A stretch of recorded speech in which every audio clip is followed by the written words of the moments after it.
The rain hammered against the glass windows of the Meridian Technology Complex as Marcus Chun adjusted his security badge for the third time that evening. The night shift at one of the most secure facilities in the country was never easy, but tonight felt different. Something in the air made him more alert than usual. Marcus had been working security for 8 years, starting right after his military service ended.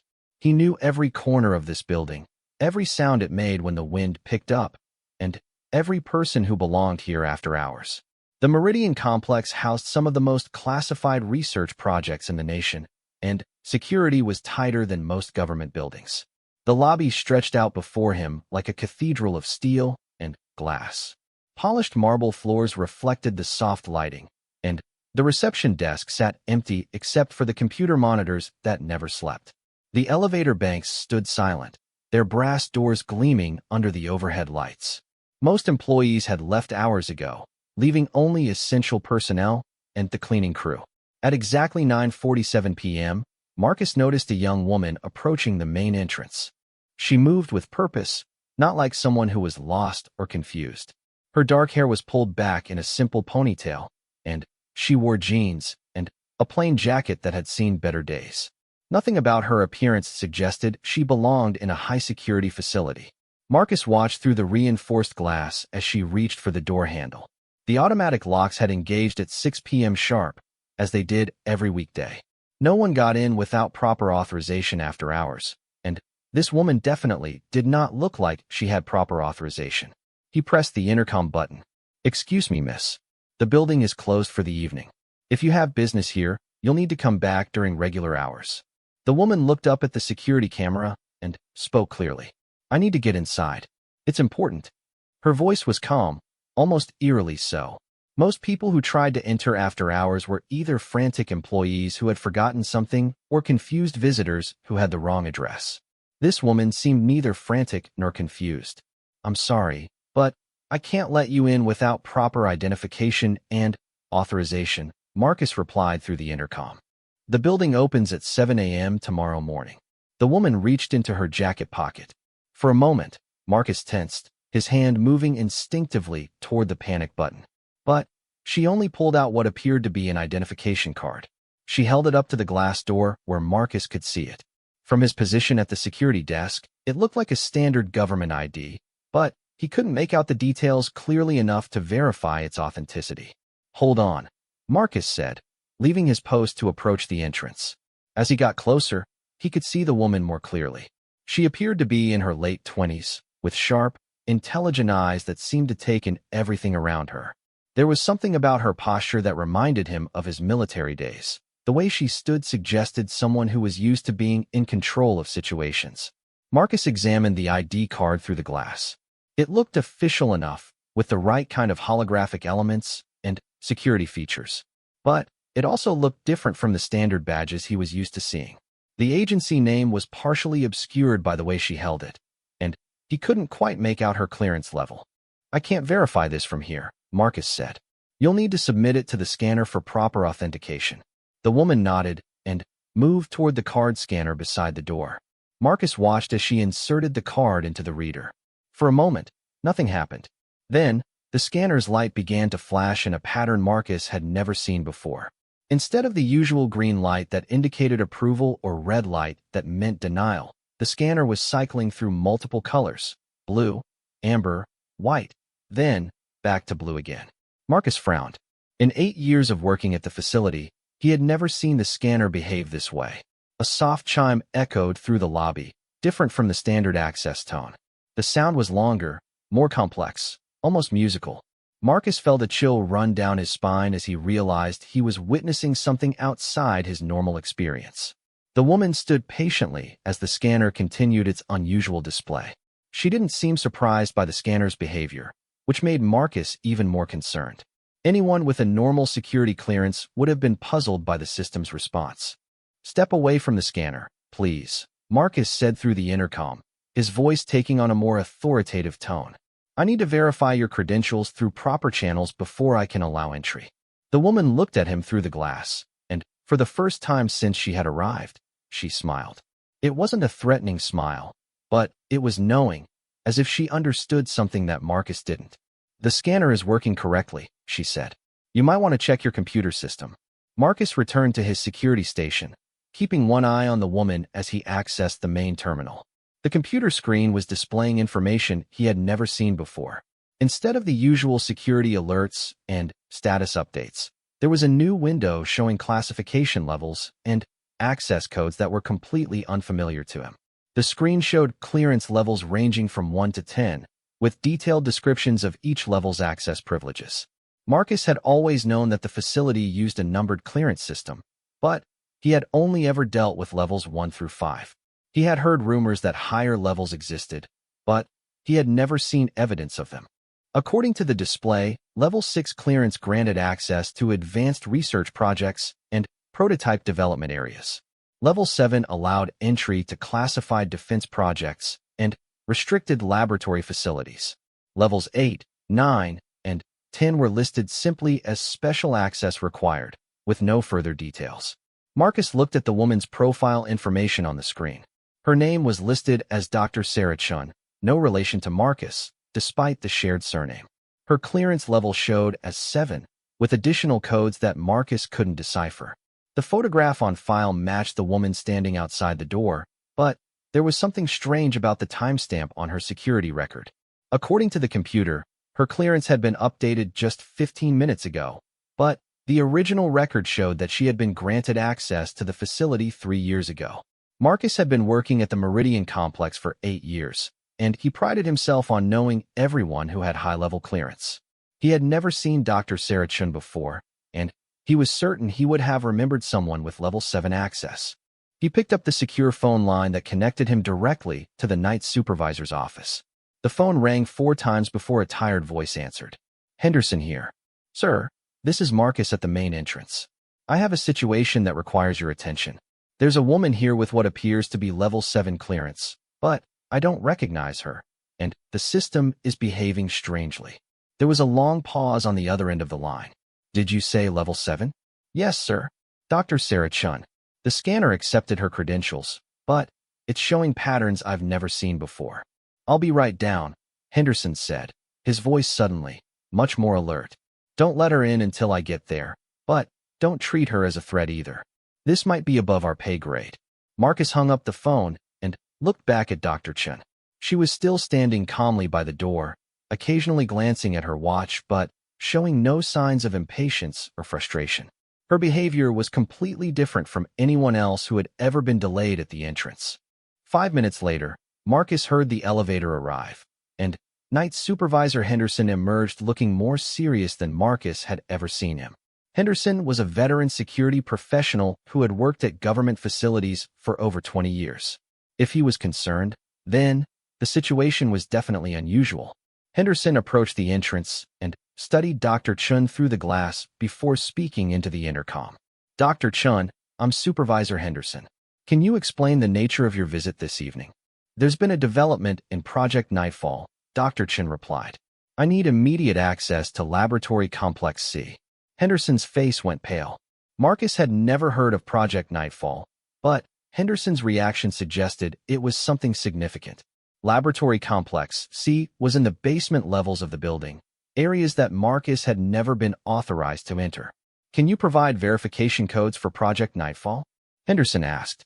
Dr. Chun recited a series of numbers and letters that meant nothing to Marcus but clearly had meaning for Henderson. The supervisor nodded grimly and turned to Marcus.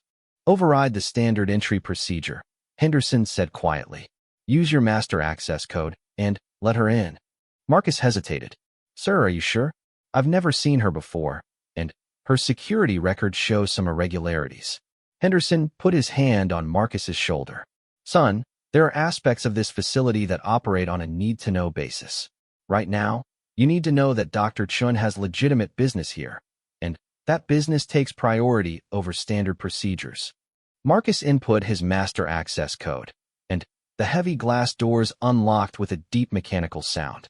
Dr. Chun entered the lobby, nodding politely to both men as she passed through the metal detector, which remained silent despite not being deactivated. "Thank you for your diligence," Dr. Chun said to Marcus. "Security protocols exist for good reasons, and you followed them correctly." As she spoke, Marcus noticed something that made him even more uneasy. Dr. Chin's identification badge, now that he could see it clearly, had security features that were more advanced than anything he had encountered before. The holographic elements seemed to shift and change as she moved, and there were layers of information embedded in the card that became visible from different angles. Henderson escorted Dr. Chun toward the elevator bank that served the lower levels of the building. Marcus watched as she inserted her card into a scanner he had never noticed before, hidden behind a panel next to the regular elevator controls. The panel slid open to reveal a completely different set of buttons, labeled with codes rather than floor numbers. The elevator that arrived was different too. Instead of the standard brushed steel interior, this elevator was lined with what appeared to be some kind of specialized metal, and there were additional security cameras and scanning devices built into the walls. As the elevator doors closed behind Dr. Chun and Henderson, Marcus realized that his 8 years at the Meridian Complex had only given him access to a small portion of what the facility actually contained. There were entire sections of the building that operated according to different rules, with different people and different purposes. He returned to his security station and tried to process what had just happened. The computer system was back to displaying normal security information, as if the unusual screens and clearance levels had never existed. But Marcus had seen them, and he knew that his understanding of the facility had changed permanently. The rest of his shift passed quietly, but Marcus found himself looking at the building differently. Every corridor, every locked door, every restricted area sign took on new significance. He wondered how many other people like Dr. Chen existed, people with clearances so high that their very presence could override normal security procedures. At 6 a.m., as the day's shift began to arrive, Marcus completed his security report. He wrote about Dr. Chin's visit in neutral, professional terms, but he knew that the report would likely be reviewed by people far above his clearance level. The woman who had seemed like an intruder had turned out to be someone with access to parts of the facility that Marcus didn't even know existed. As Marcus prepared to leave for the day, he took one last look at the elevator bank that Dr. Chun had used. The hidden panel was closed again, invisible to anyone who didn't know where to look. But now Marcus knew it was there, and that knowledge would change how he viewed his job from this point forward. The Meridian Complex held secrets within secrets, and Marcus had just glimpsed the edge of something much larger and more complex than he had ever imagined. Dr. Sarah Chun stepped out of the specialized elevator into a world that existed far beneath the public face of the Meridian Technology Complex. The basement levels were a maze of reinforced corridors, each more secure than the last. The air here was different, carefully filtered and maintained at precise temperature and humidity levels to protect sensitive equipment and research materials. The walls were lined with a material that Sarah recognized as electromagnetic shielding, designed to prevent any electronic signals from entering or leaving the area.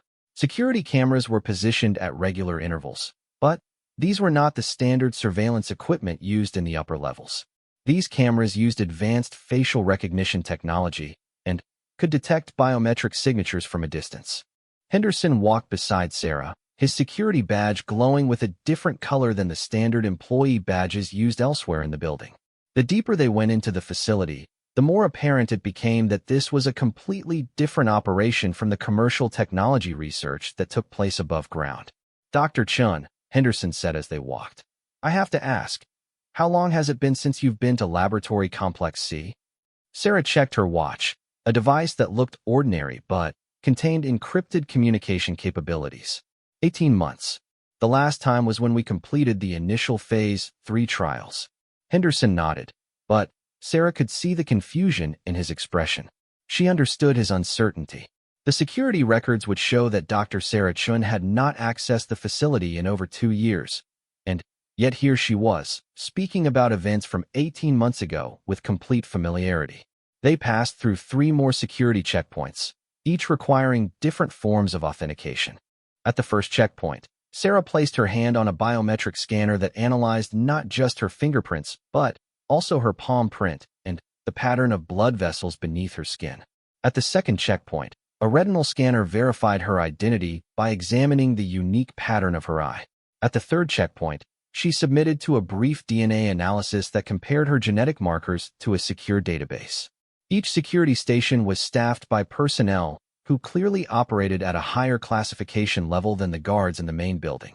These officers wore uniforms with insignia that Sarah recognized, but Henderson obviously did not. They acknowledged Sarah with professional respect, but watched Henderson with careful attention, clearly aware that he was operating outside his normal area of responsibility. Laboratory Complex C was located behind a door that looked like it belonged on a bank vault rather than a research facility. The door was made of reinforced steel and was nearly a foot thick. Multiple locking mechanisms were visible, including electronic locks, mechanical deadbolts, and what appeared to be some kind of chemical seal that would activate if someone attempted to force entry.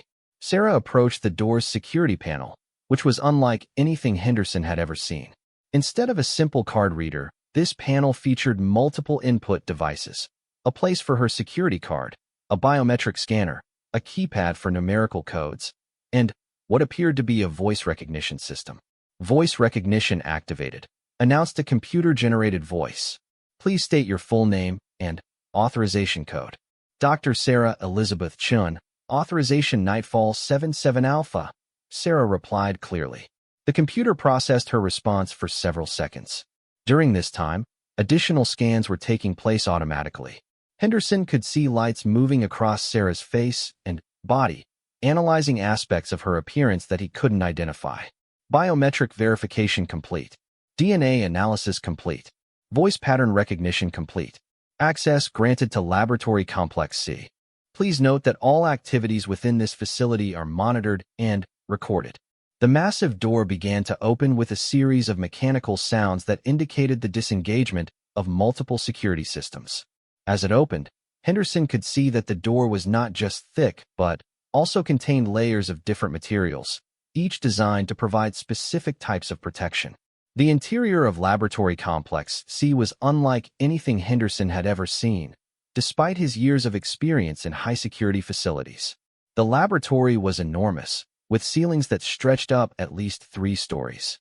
The space was filled with equipment that he couldn't identify, machines that hummed with energy and displayed readings on monitors showing data he couldn't interpret. Workstations were arranged throughout the laboratory, each equipped with computers that featured multiple screens and input devices. The screens displayed complex diagrams, mathematical equations, and what appeared to be real-time monitoring data from various experiments or processes. But what caught Henderson's attention most were the containment units. Along one wall of the laboratory were a series of sealed chambers, each roughly the size of a large refrigerator. The chambers were made of a transparent material that was clearly much stronger than regular glass, and each chamber contained something different. Some chambers held what appeared to be samples of unusual materials, metals that seemed to shift color as the light hit them, crystals that generated their own internal illumination, and substances that moved despite being in sealed containers. Other chambers contained devices that Henderson couldn't identify, machines or components that didn't resemble any technology he was familiar with. Sarah moved through the laboratory with the confidence of someone who belonged there. She went directly to a specific workstation and began accessing files on the computer system. The computer's interface was completely different from standard operating systems, featuring symbols and navigation methods that Henderson had never seen. Dr. Chun, Henderson said quietly, I have to ask, what exactly is Project Nightfall? Sarah paused in her work and looked at him thoughtfully. Supervisor Henderson, how much do you know about the different types of research that take place at the Meridian Complex? I know that there's commercial technology development, some government contract work, and various classified projects. My clearance level gives me access to general information about security requirements, but not specific project details. Sarah nodded. Project Nightfall is what we call a black special access program. It operates under classification levels that are higher than the standard government security clearance system. The research we do here relates to technologies that are not ready for public knowledge and may not be ready for decades. She gestured toward the containment units. Some of these materials and devices come from sources that would be difficult to explain through conventional channels. Others represent technological developments that are so far ahead of current scientific understanding that releasing information about them could cause significant social and economic disruption. Henderson stared at the containment units with new understanding. Are you saying that some of these things are not of human origin? I'm saying that the universe contains many things that human science is only beginning to understand, Sarah replied carefully. Project Nightfall exists to study these phenomena in a controlled environment and to determine how they might eventually be integrated into human technology and understanding. As Sarah continued her work, Henderson noticed that other people were beginning to arrive in Laboratory Complex C. They came through different entrances that Henderson hadn't noticed before, and they all moved with the same purposeful confidence that Sarah displayed. The first to arrive was Dr. James Park, a man in his 50s whose security badge showed clearance codes that Henderson couldn't read. Dr. Park went immediately to one of the containment units and began running diagnostics on the equipment monitoring its contents. Next came Dr. Maria Santos, a younger woman whose area of expertise was apparently the computer systems that controlled the laboratory's operations. She began running checks on various monitors and input devices, ensuring that all systems were functioning properly. The third person to arrive was Colonel Michael Torres, a military officer whose uniform indicated a special operations background. Colonel Torres didn't go to any specific equipment, but instead positioned himself where he could observe all entrances to the laboratory while staying in communication with security personnel through an earpiece. Sarah looked up from her workstation as the team assembled. Ladies and gentlemen, we have a code orange situation. 3 hours ago, monitoring stations detected an anomaly in the Atlantic Ocean, approximately 200 miles southeast of Bermuda. The signature characteristics matched those we've seen before. Dr. Park looked up from his containment unit. Is it similar to the incident from 18 months ago? The energy patterns are nearly identical, Sarah confirmed. But this time, the source appears to be much larger, and the energy output is increasing rather than decreasing. Henderson felt increasingly out of place as the conversation continued. The team was discussing concepts and events that were completely outside his experience. They spoke about energy signatures, monitoring stations, and incidents with the casual familiarity of people who dealt with extraordinary phenomena on a regular basis. Colonel Torres activated a large display screen that showed a map of the Atlantic Ocean. Red markers indicated the locations of various monitoring stations, while a pulsing orange showed the location of the current anomaly. Additional information was displayed in text boxes, showing energy readings, timestamps, and analysis data. Current projections suggest that if the energy output continues to increase at its present rate, it will reach critical threshold within 72 hours, Colonel Torres reported. At that point, the phenomenon will likely become visible to civilian observation platforms. Dr. Santos looked concerned. That would trigger automatic notifications through the International Space Station monitoring network. We'd have less than 6 hours to develop a cover story before multiple governments start asking questions. Sarah stood up from her workstation and addressed the group. That's why we need to activate Protocol 7.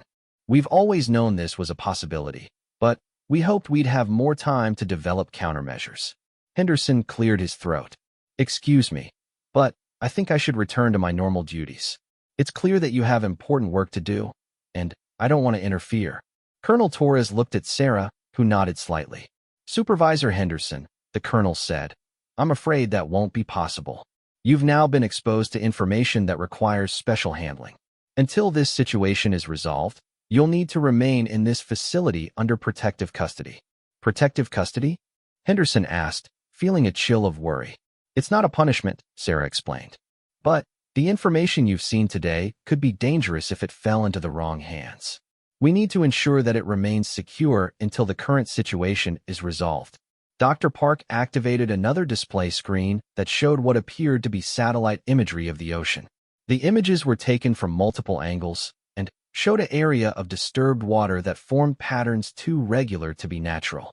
As Henderson watched, the patterns seemed to shift and change, suggesting movement beneath the surface. The source is definitely artificial, Dr. Park announced. The geometric patterns are consistent with structured technology, not natural phenomena. Sarah moved to a different workstation and began entering commands into a computer system. I'm initiating contact with Station Alpha. We need to coordinate our response with the other monitoring facilities. Henderson watched as Sarah's computer connected to what was clearly a global communication network. Multiple video windows opened on her screen, showing people in similar laboratories located around the world. Henderson could see facilities that appeared to be in different time zones, as some of the people on the screen were clearly working during daylight hours while others were in nighttime conditions. The international scope of the operation was becoming clear to Henderson. Project Nightfall was not just a single facility or even a national program. It was a global network of scientists, military personnel, and security specialists who worked together to monitor and respond to phenomena that fell outside normal experience. As the team continued their work, Henderson began to understand that his role as night supervisor had accidentally placed him at the center of something much larger than anything he had imagined. The woman who had seemed like an intruder was actually part of a worldwide organization dedicated to protecting human civilization from threats that most people couldn't even imagine. The storm that was raging outside the Meridian complex seemed insignificant compared to the forces that these people dealt with on a regular basis. Henderson realized that his life had just changed permanently, and that there would be no going back to the simple routine of checking security badges and monitoring surveillance cameras. The global communication network hummed with activity as Sarah coordinated with Project Nightfall stations across 6 continents. Henderson watched in amazement as the screens displayed real-time data from monitoring posts in locations he had never heard of, remote islands, underground facilities, and research stations in some of the most isolated places on Earth. Dr. Elena Volkov appeared on screen from what appeared to be an Arctic facility, her breath visible in the cold air despite the advanced heating systems. "Sarah, we're detecting harmonics here that match the signatures from the Tunguska event files. The frequency patterns are nearly identical." Henderson's blood ran cold. The Tunguska event was something he remembered from history classes, a mysterious explosion in Siberia in 1908 that had flattened thousands of square miles of forest. Official explanations had always been uncertain, ranging from meteorite impacts to natural gas explosions. "Confirmed, Elena," Sarah replied. "We're seeing the same harmonic progression here. Dr. Park, what's your analysis of the energy buildup patterns?" Dr. Park had been working with one of the containment units, carefully monitoring readings from instruments that Henderson couldn't identify. "The progression is accelerating faster than our models predicted. If this continues, we'll reach cascade threshold in 48 hours, not 72. Colonel Torres stepped forward, his military training evident in his precise movements and direct communication style. "That changes everything. We need to implement emergency protocols immediately. Sarah, how quickly can you establish direct communication with the source?" Henderson couldn't contain his curiosity any longer. Communication with the source? What exactly is out there in the Atlantic? The team exchanged glances, and Sarah made a decision that would change Henderson's understanding of reality forever. "Supervisor Henderson, what I'm about to tell you is classified at the highest possible level. The phenomena we monitor through Project Nightfall are not random natural events. They represent attempted contact from intelligences that originate outside our planet." The laboratory seemed to grow quieter as the weight of this revelation settled over Henderson. He had served in security for government facilities for 20 years, but nothing in his experience had prepared him for this moment. Dr. Santos pulled up additional screens showing decades of accumulated data. "We've been documenting these contact attempts for over 60 years. The pattern is always similar. Energy signatures appear in remote areas, build up over time, and then either fade away or result in some kind of direct encounter." "Encounter?" Henderson managed to ask. Colonel Torres nodded grimly. "Physical contact has occurred 17 times since monitoring began. Each time, we've managed to prevent public awareness through various cover stories, weather phenomena, military exercises, equipment malfunctions. But each encounter has been more intense than the last." Sarah accessed files that displayed photographs and technical readings from previous incidents. Henderson saw images of strange objects partially submerged in various bodies of water around the world, vehicles that didn't match any known human technology, and structures that had been built overnight in places where no human activity should have been possible. "The intelligence behind these contact attempts is clearly advanced beyond our current capabilities," Sarah explained. "But They seem to be following some kind of protocol that prevents direct, obvious contact. It's as if they're testing our readiness or our ability to respond. Dr. Park looked up from his monitoring equipment with concern. Sarah, the energy signature just shifted. The source is moving. All attention turned to the display screens showing the Atlantic Ocean. The orange dot representing the anomaly was indeed moving, following a path that appeared to be heading toward the North American coast. Dr. Volkov's voice came through the communication system with urgency. We're showing movement here too. Multiple signatures across the Arctic region are beginning to coordinate their activities. This isn't just one isolated event anymore. Henderson felt the room spinning slightly as he processed the implications. You're saying that there are multiple sources, and they're all becoming active simultaneously? That's exactly what we're saying, Colonel Torres confirmed. This appears to be what we've codenamed a global contact event. We've always known it was possible, but we hoped we'd have more time to prepare. Sarah moved to a different workstation and began inputting commands that activated systems Henderson hadn't noticed before. Panels opened in the walls to reveal additional computer equipment, communication devices, and what appeared to be some kind of energy generation apparatus. I'm activating the Deep Response Protocol, Sarah announced. All monitoring stations worldwide are now switching to active engagement mode. Henderson watched as the laboratory transformed around him. Equipment that had been dormant began humming with energy. Displays that had shown monitoring data switched to tactical information, and communication channels opened to what appeared to be military command centers around the world. Supervisor Henderson, Colonel Torres said, you need to understand that what happens in the next 48 hours could determine the course of human history. The intelligences we're dealing with have technology that could either advance our civilization by centuries or destroy it completely. Dr. Santos was working frantically at her computer station, coordinating with technical teams at other facilities. Sarah, Station Beta, is reporting that their containment protocols are being tested. The artifacts in their laboratory are showing unprecedented activity levels. Same here, Dr. Park confirmed, indicating his containment units. The materials we've been studying are resonating with the external energy signatures. It's as if they're responding to signals from their original sources. Henderson stared at the containment units with new understanding. Those materials, they came from previous contact events? Some of them, Sarah nodded. Others were recovered from archaeological sites where similar phenomena occurred in ancient times.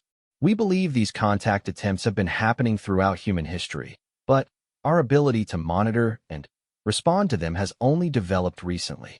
A new voice joined the global communication network. Dr. Rajesh Patel appeared on screen from what looked like an underground facility. Sarah, we've got a problem. Civilian observation posts are beginning to detect the anomalies. We have less than 12 hours before this becomes impossible to contain. Colonel Torres activated a direct line to military command centers. This is Torres, Project Nightfall. I need immediate implementation of Information Security Protocol 9. All civilian monitoring stations in the affected regions need to experience temporary equipment malfunctions. Henderson listened with growing amazement as Colonel Torres coordinated what was essentially a global misinformation campaign. Satellite monitoring systems would report technical difficulties, weather stations would show instrumentation errors, and maritime patrol aircraft would be rerouted away from the affected areas. The technology required for this kind of coordination must be enormous, Henderson said. Project Nightfall operates with resources and authorization levels that exist outside normal government structures, Sarah explained. We have agreements with every major nation and access to technologies that won't be publicly available for decades. Dr. Volkov's transmission from the Arctic facility brought alarming news. The northern signatures are converging on a single location. We're tracking 5 separate sources moving toward coordinates that match the location of the 1947 incident. Henderson had heard whispers about events in 1947 throughout his career in security services, but he had always assumed they were just rumors and conspiracy theories. The 1947 incident really happened? It was the first confirmed physical contact, Colonel Torres confirmed. The recovery operation in New Mexico was genuine, but the technology involved was so far beyond human capability that revealing it would have caused global panic. Project Nightfall was created specifically to handle situations like that. Sarah's computer station chimed with an incoming priority message. Her expression grew serious as she read the communication. Ladies and gentlemen, we've just received confirmation that the Atlantic source is attempting to establish two-way communication. For the first time in our monitoring history, they're not just broadcasting, they're trying to create a dialogue. The laboratory fell silent except for the humming of equipment and the distant sound of the storm outside. Henderson realized that he was witnessing a moment that would be remembered as one of the most significant in human history, assuming there would be anyone left to remember it. Dr. Santos looked up from her workstation. Sarah, I'm detecting structured signals embedded in the energy transmissions. The pattern suggests a mathematical progression that's definitely artificial. Can you decode it? Sarah asked. I'm running it through our linguistic analysis programs now, Dr. Santos replied. But the complexity is beyond anything we've seen before.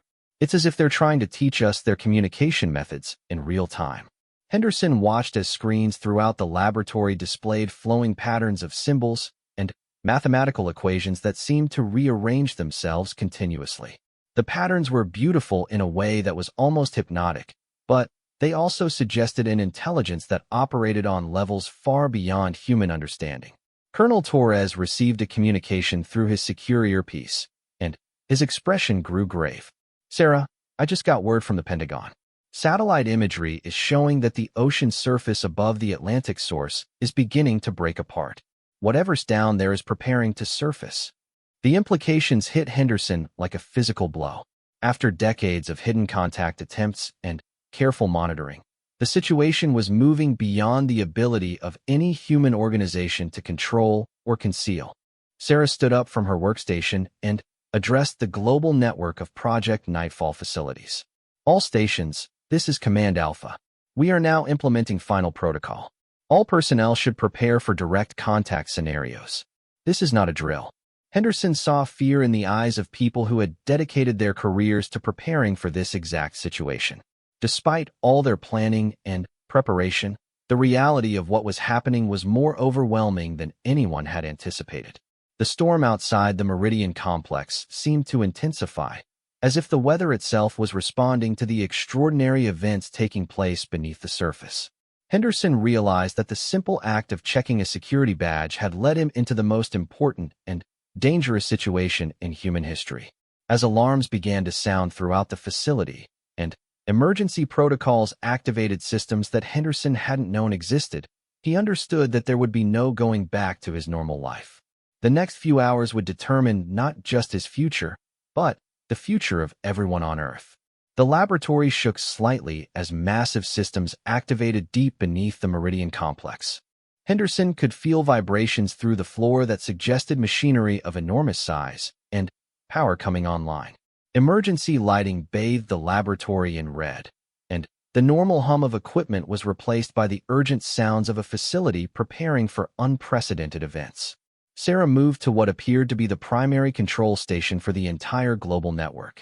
As she placed her hand on a biometric scanner, panels opened throughout the laboratory to reveal equipment that Henderson was certain hadn't been there moments before. The walls themselves seemed to reconfigure, exposing communication arrays, energy projection devices, and monitoring systems that defied his understanding of how the building could contain so much hidden technology. Global Network, this is Command Alpha, Sarah announced through the communication system. We are transitioning to active response mode. All facilities are now authorized to engage directly with contact sources. Dr. Park was monitoring readings from multiple containment units simultaneously, his hands moving rapidly across control interfaces. Sarah, the artifacts are resonating at frequencies we've never measured before. It's as if they're being activated by signals from the external sources. Henderson watched in amazement as the materials in the containment units began to glow with internal light, pulsing in rhythm with patterns being displayed on the communication screens. The connection between the artifacts and the current events was becoming undeniably clear. Colonel Torres was coordinating with military commands worldwide, his voice steady despite the extraordinary circumstances. All regional commands are reporting successful implementation of information suppression protocols. We have approximately 6 hours before civilian detection becomes unavoidable. Dr. Santos suddenly looked up from her computer station her face pale with excitement and concern. I've decoded part of the transmission structure. They're not just trying to communicate with us. They're providing technical specifications. Specifications for what? Sarah asked. Dr. Santos transferred her data to the main display screens, showing complex diagrams and mathematical formulations. They appear to be instructions for modifying our communication equipment to enable real-time dialogue. But implementing these modifications would require technology that we're only beginning to understand. Henderson stared at the diagrams, recognizing some elements from his military training, but seeing connections and applications that were completely beyond current human science. They're trying to teach us how to build communication devices that can work with their technology? That's exactly what they're doing, Dr. Park confirmed. And based on these specifications, their communication methods involve manipulation of fundamental forces that we can barely detect, much less control. Sarah studied the technical diagrams while maintaining communication with Project Nightfall facilities worldwide. Dr. Volkov, are you seeing the same transmission patterns at your facility? Dr. Volkov's voice came through clearly despite the interference that was beginning to affect global communications. Confirmed, Sarah. But we're also detecting massive energy buildups beneath the Arctic ice. Ground-penetrating radar suggests that structures are rising from depths that should be geologically impossible. The implications sent a chill through Henderson that had nothing to do with the Arctic conditions Dr. Volkov was reporting. Structures? You mean buildings or facilities? Colonel Torres nodded grimly. Previous contact events have sometimes involved the temporary emergence of what appear to be technological installations. They typically remain visible for only a few hours before disappearing again, but they demonstrate capabilities that suggest civilizations with access to physics principles we haven't discovered. Dr. Santos was working frantically to implement the communication modifications being transmitted by the Atlantic source. Sarah, I think I can adapt our systems to accommodate their communication protocols. But it's going to require channeling energy levels that could damage our equipment if we're not careful. Do it, Sarah said without hesitation. This is what we've been preparing for. If we can establish real communication, we might be able to understand their intentions instead of just monitoring their activities. Henderson watched as Dr. Santos began modifying systems throughout the laboratory, following instructions that were being transmitted in real time by an intelligence from somewhere beneath the Atlantic Ocean. The absurdity of the situation would have been overwhelming if not for the obvious competence and seriousness of everyone involved. The first successful communication came through as a series of tones that seemed to bypass the audio systems entirely, resonating directly in the minds of everyone in the laboratory. The tones conveyed concepts rather than words, providing understanding without language. The message was simple but profound. We have been waiting for your species to develop sufficient communication capability. The time has come for direct dialogue. Henderson felt his understanding of reality reshaping itself around this moment. The intelligence behind the message was clearly vast and patient, operating on timescales that made human civilization seem like a brief moment of activity. Sarah responded using the modified communication system, her voice carrying through technologies that translated her words into concepts that could be understood across species barriers. We are ready to learn. What do you wish us to understand?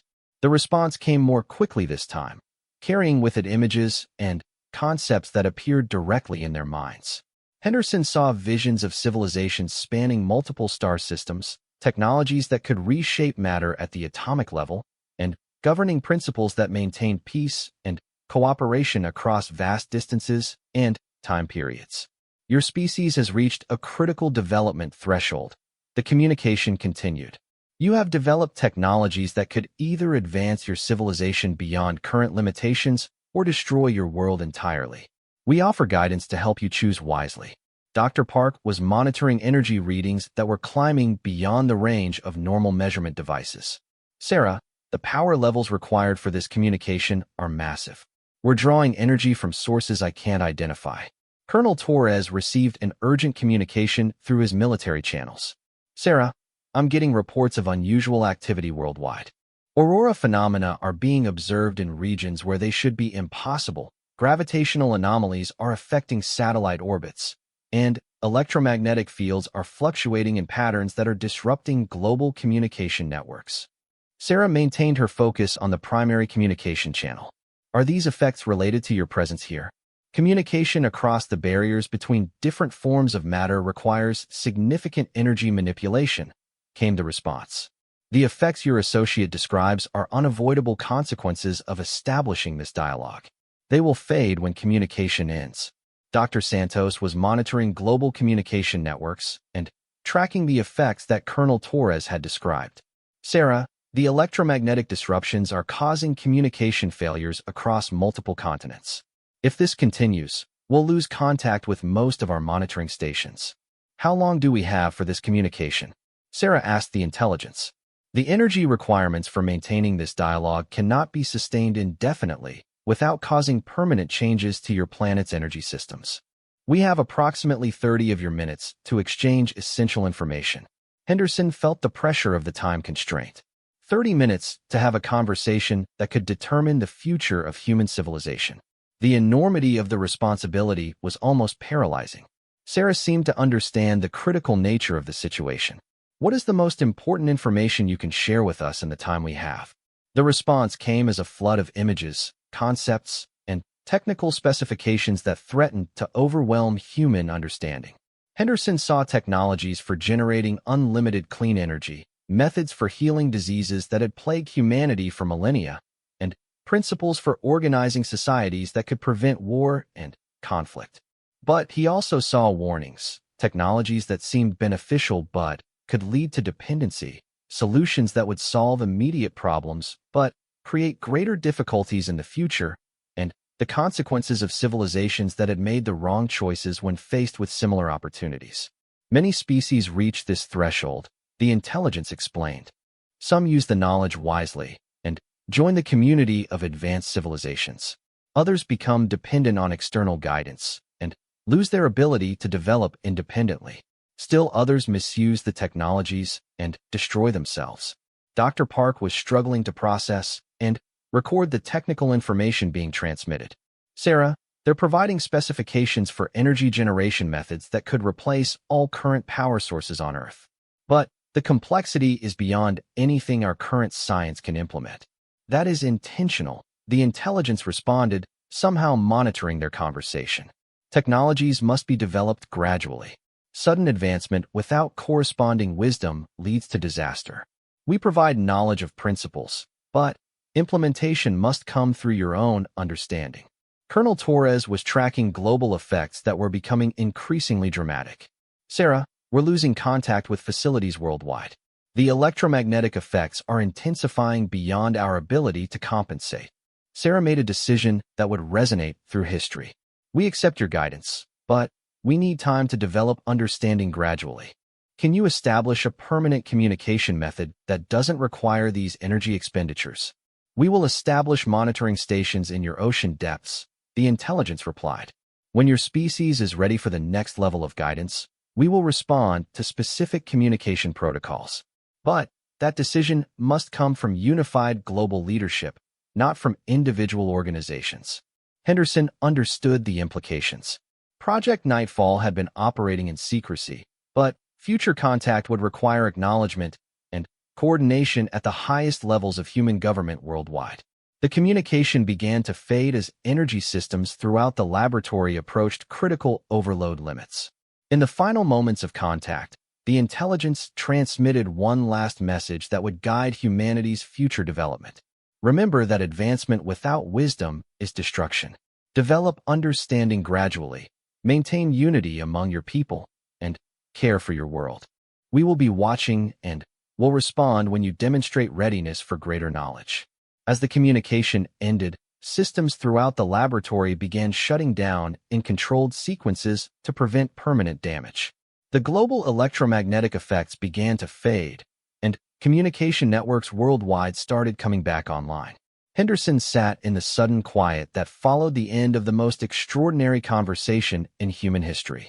The storm outside the Meridian complex was beginning to clear, as if the weather itself had been responding to the incredible events taking place beneath the surface. Sarah looked exhausted, but satisfied.